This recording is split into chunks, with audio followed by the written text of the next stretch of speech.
તમામ મિत्रों all the best. Gujarat police PSI ASI અને કોન્સ્ટેબલ મોક ટેસ્ટ નંબર 28 કોઈપણ પ્રકારના સમયનો બગાડ કર્યા વગર શરૂ કરીએ આપણે પ્રશ્ન નંબર 1। વનસ્પતિ વૈવિધ્યની દ્રષ્ટિએ ભારત દેશ એશિયા ખંડમાં કયા સ્થાને છે તે જણાવો। વનસ્પતિ વૈવિધ્યની દ્રષ્ટિએ ભારત દેશ એશિયા ખંડમાં કયા સ્થાને છે તે જણાવો।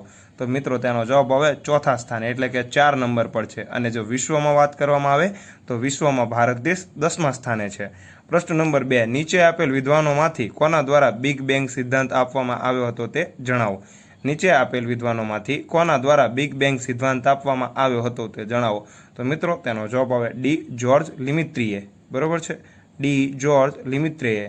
ત્યારબાદ પ્રશ્ન નંબર 3। સમ્રાટ અશોકના મોટાભાગના અભિલેખો કઈ ભાષામાં હતા તે જણાવો।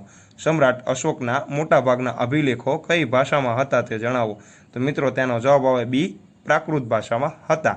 બરોબર છે મિત્રો જો તમને પ્રશ્નો પસંદ આવ્યા હોય તો અમારી ચેનલને સબસ્ક્રાઇબ જરૂરથી કરી લેજો, કારણ કે અહીંયા ડેલી બેસિસ ઉપર GCERT અને NCERT best mock test video લેવામાં આવે છે। બરોબર છે મિત્રો। ત્યારબાદ હવે આપણે જોઈએ પ્રશ્ન નંબર 4। નીચે આપેલમાંથી કઈ કલાને ગ્રીક અને ભારતીય કલા શૈલીનો સંગમ માનવામાં આવે છે તે જણાવો। નીચે આપેલમાંથી કઈ કલાને ગ્રીક અને ભારતીય કલા શૈલીનો સંગમ માનવામાં આવે છે તે જણાવો। તો મિત્રો તેનો જવાબ આવે એ ગાંધાર કલાને। બરોબર છે। ત્યારબાદ પ્રશ્ન નંબર 5। રોકીઝ એ કયા સ્થળે આવેલ ગેડ પર્વતનું ઉદાહરણ છે તે જણાવો। રોકીઝ એ કયા સ્થળે આવેલ ગેડ પર્વતનું ઉદાહરણ છે તે જણાવો। તો મિત્રો તેનો જવાબ આવે એ ઉત્તર અમેરિકા ખાતે। બરોબર છે મિત્રો। રોકીઝ એ ઉત્તર અમેરિકા ખાતે આવેલ છે, તે એક ઉત્તમ ગેડ પર્વતનું ઉદાહરણ છે। પ્રશ્ન નંબર 6। તુઝુક એ બાબરી આત્મકથા કોના દ્વારા લખવામાં આવી હતી તે જણાવો। તુઝુક એ બાબરી આત્મકથા કોના દ્વારા લખવામાં આવી હતી તે જણાવો। તો મિત્રો તેનો જવાબ આવે બાબર દ્વારા। બરોબર છે। અને તુઝુક એ બાબરીને અન્ય બાબરનામા તરીકે પણ ઓળખવામાં આવે છે। બરોબર છે મિત્રો। ત્યારબાદ હવે આપણે જોઈએ પ્રશ્ન નંબર 7। આઝાદીની લડત સમયે સ્વરાજ્ય પક્ષની સ્થાપના કોના દ્વારા કરવામાં આવી હતી। આઝાદીની લડત સમયે સ્વરાજ્ય પક્ષની સ્થાપના કોના દ્વારા કરવામાં આવી હતી। તો મિત્રો તેનો જવાબ આવે ડી ઓપ્શન એ અને બી બંને, મોતીલાલ નહેરુ અને ચિત્તરંજન દાસ મુનશી દ્વારા સ્વરાજ્ય પક્ષની સ્થાપના કરવામાં આવી હતી। પ્રશ્ન નંબર 8। નીચેનામાંથી કયો તાલુકો બનાસકાંઠા જિલ્લામાં આવેલ નથી તે જણાવો। નીચેનામાંથી કયો તાલુકો બનાસકાંઠા જિલ્લામાં આવેલ નથી તે જણાવો। તો મિત્રો તેનો જવાબ આવે તલોદ। બરોબર છે। તે સિવાય દિયોદર, ભાભર અને થરાદ એ 3 તાલુકા બનાસકાંઠા જિલ્લામાં આવેલા છે, અને તેની સાથે સાથે બનાસકાંઠા જિલ્લામાં ટોટલ 14 તાલુકા આવેલા છે। અને બનાસકાંઠા જિલ્લાની જો મુખ્ય મથકની વાત કરવામાં આવે મિત્રો તો તે છે પાલનપુર, અને તલોદ તાલુકો એ સાબરકાંઠા જિલ્લામાં આવેલ છે, જ્યારે સાબરકાંઠા જિલ્લાનું મુખ્ય મથક છે હિંમતનગર। ત્યારબાદ પ્રશ્ન મુદ્રા રાક્ષસ ગ્રંથ કોના દ્વારા રચવામાં આવેલ છે તે જણાવો।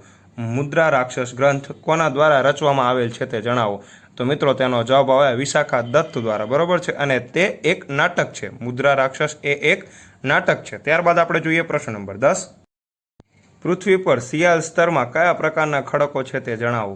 પૃથ્વી પર સિયાલ સ્તરમાં કયા પ્રકારના ખડકો છે તે જણાવો। તો મિત્રો તેનો જવાબ આવે ગ્રેનાઇટ। પ્રશ્ન નંબર 11। સાયમન કમિશનનો વિરોધ કરતા લાઠીચાર્જથી કોનું મૃત્યુ થયું હતું તે જણાવો।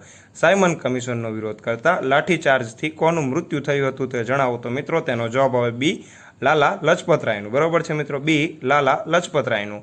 ત્યારબાદ પ્રશ્ન નંબર 12। ભારતમાં આધુનિક ટપાલ સેવાની શરૂઆત ક્યારે થઈ હતી તે જણાવો। ભારતમાં આધુનિક ટપાલ સેવાની શરૂઆત ક્યારે થઈ હતી તે જણાવો। તો તેનો જવાબ આવે બી ઈસવીસન 1854માં। બરોબર છે મિત્રો, બી ઈસવીસન 1854માં ભારતમાં આધુનિક ટપાલ સેવાની શરૂઆત થઈ હતી। ત્યારબાદ હવે આપણે જોઈએ પ્રશ્ન નંબર 13। ભારત દેશમાં સૈન્યના 3 પાંખના વડા કોણ હોય છે। ભારતમાં સૈન્યના 3 પાંખોના વડા કોણ હોય છે। તો મિત્રો તેનો જવાબ આવે રાષ્ટ્રપતિ। બરોબર છે। રાષ્ટ્રપતિ એ ભારત દેશમાં સૈન્યના 3 પાંખોના વડા હોય છે। પ્રશ્ન નંબર 14 અને ખૂબ જ સરળ પ્રશ્ન છે મિત્રો। ત્રિપુરા રાજ્યની રાજધાની કઈ છે તે જણાવો। ત્રિપુરા રાજ્યની રાજધાની કઈ છે તે જણાવો। તો મિત્રો તેનો જવાબ આવે એ અગરતલા। અગરતલા એ ત્રિપુરા રાજ્યની રાજધાની છે। ત્યારબાદ પ્રશ્ન નંબર 15। ભારત દેશમાં રાષ્ટ્રીય મતદાતા દિવસ ક્યારે ઉજવવામાં આવે છે તે જણાવો। ભારત દેશમાં રાષ્ટ્રીય મતદાતા દિવસ ક્યારે ઉજવવામાં આવે છે તે જણાવો। તો તેનો જવાબ આવે 25 જાન્યુઆરી। બરોબર છે। ભારત દેશમાં 25 જાન્યુઆરીના રોજ રાષ્ટ્રીય મતદાતા દિવસ ઉજવવામાં આવે છે। ત્યારબાદ હવે આપણે જોઈશું પ્રશ્ન નંબર 16। નીચેનામાંથી ચામડીના અને દાંત પેઢાના રોગ માટે કઈ ઔષધિનો ઉપયોગ થાય છે। નીચેનામાંથી ચામડીના અને દાંત પેઢાના રોગ માટે કઈ ઔષધિનો ઉપયોગ થાય છે તે જણાવો. તો મિત્રો તેનો જવાબ આવે કરંજનો. બરોબર છે મિત્રો, બી કરંજનો ઉપયોગ થાય છે. પ્રશ્ન નંબર 17, અહિછત્ર કયા મહાજનપદની રાજધાની હતી તે જણાવો. અહિછત્ર એ કયા મહાજનપદની રાજધાની હતી તે જણાવો. તો મિત્રો તેનો જવાબ આવે પાંચાલ મહાજનપદ. બરોબર છે મિત્રો, કુલ 16 મહાજનપદ હતા તે આપ સૌ જાણો છો. બરોબર છે, અને પાંચાલ મહાજનપદનો વિસ્તાર હતો બદાયુ બરેલી આસપાસનો, એટલે કે ઉત્તર પ્રદેશ. બરોબર છે મિત્રો, અહિછત્ર સિવાય કામ્પિલિય પણ પાંચાલ મહાજનપદની રાજધાની હતી. પ્રશ્ન નંબર 18, સંયુક્ત રાષ્ટ્રોમાં સૌથી વધુ વખત વીટો સત્તાનો ઉપયોગ કયા દેશ દ્વારા કરવામાં આવેલ છે. સંયુક્ત રાષ્ટ્રોમાં સૌથી વધુ વખત વીટો સત્તાનો ઉપયોગ કયા દેશ દ્વારા કરવામાં આવેલ છે. તો તેનો જવાબ આવે સી રશિયા. બરોબર છે મિત્રો, રશિયા દ્વારા સૌથી વધારે વખત વીટો પાવરનો ઉપયોગ કરવામાં આવેલ છે અને કુલ 5 કાયમી સભ્યોને વીટો પાવર મળેલ છે. ત્યારબાદ પ્રશ્ન નંબર 19, નીચેનામાંથી કયું વિધાન અસત્ય છે તે જણાવો. તો ઓપ્શન એ, પૃથ્વીના ધરીભ્રમણનો સમય 23.9 કલાક છે, આ સત્ય છે. ઓપ્શન બી, મંગળના ધરીભ્રમણનો સમય 24.6 કલાક છે, આ પણ સત્ય છે. ઓપ્શન સી, ગુરુના ધરીભ્રમણનો સમય 9.9 કલાક છે, આ પણ સત્ય છે. જ્યારે ઓપ્શન ડી, શનિના ધરીભ્રમણનો સમય 12 કલાક છે, આ અસત્ય છે, કારણ કે શનિના ધરીભ્રમણનો સમય છે મિત્રો 10.7 કલાક. તેથી આ પ્રશ્નનો જવાબ આવે ડી એ અસત્ય છે. પ્રશ્ન નંબર 20, મિત્રો આ પ્રશ્નનો જવાબ તમારે નીચે કોમેન્ટ બોક્સમાં આપવાનો છે અને 20માંથી તમારે કેટલા સાચા પડ્યા તે પણ જરૂરથી જણાવજો. યુરોપીય સંઘનું વડું મથક ક્યાં આવેલ છે તે જણાવો. યુરોપીય સંઘનું વડું મથક ક્યાં આવેલ છે તે જણાવો. બરોબર છે મિત્રો, યુરોપીય સંઘનું વડું મથક કયા સ્થળે આવેલ છે તે જણાવો. અને આવા જ બીજા વિડીયોને જોવા માટે અમારી ચેનલને સબસ્ક્રાઈબ કરો, વિડીયોને લાઇક કરો.